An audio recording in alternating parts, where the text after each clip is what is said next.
I think there is the continuum that was alluded to here, that it's not just about scientific discovery, but how do we translate that?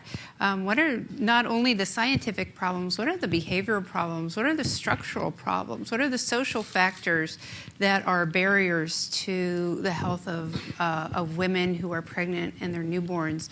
So women in the communities need to recognize, as you were saying, what's the importance of antenatal care? What's the importance of getting to a skilled birth attendant in often difficult situations? What are the cultural situations that are not allowing women to access health care?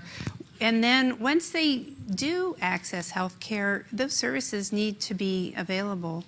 From a public health perspective, I think we need to address this the way we address all epidemics.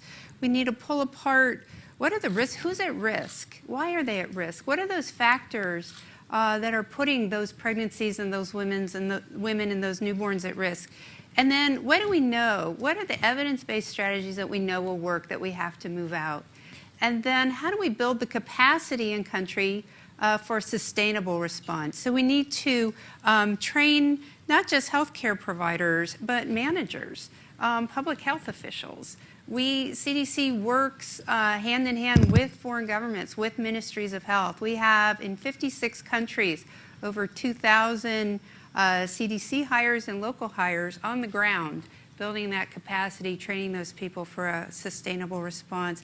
I think these are just some of the factors that we need to be thinking about. I think where there are proven strategies, there is low-hanging fruit in this problem that we can move on, and sometimes not. And we have to invest in that public health research to identify the solutions. I think we've shown over and over again that when we invest in that innovative research, that public health research, we identify solutions. When there's that commitment, we get answers.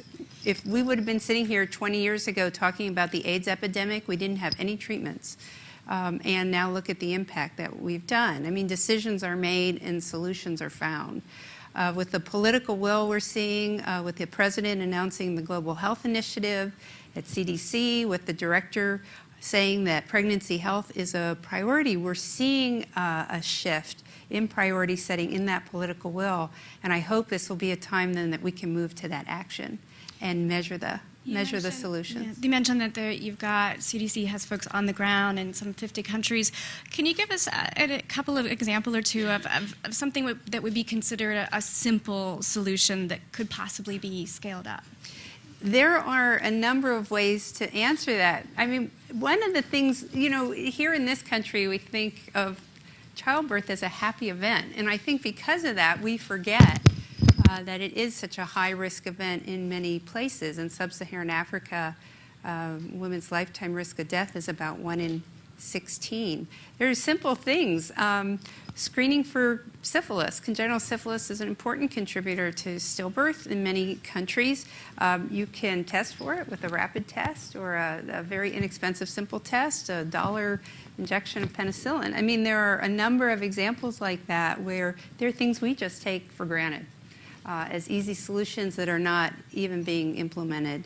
And there are structural and governmental and political solutions that we have. In El Salvador, we worked with surveillance systems there on why women were dying. We found why they weren't accessing care.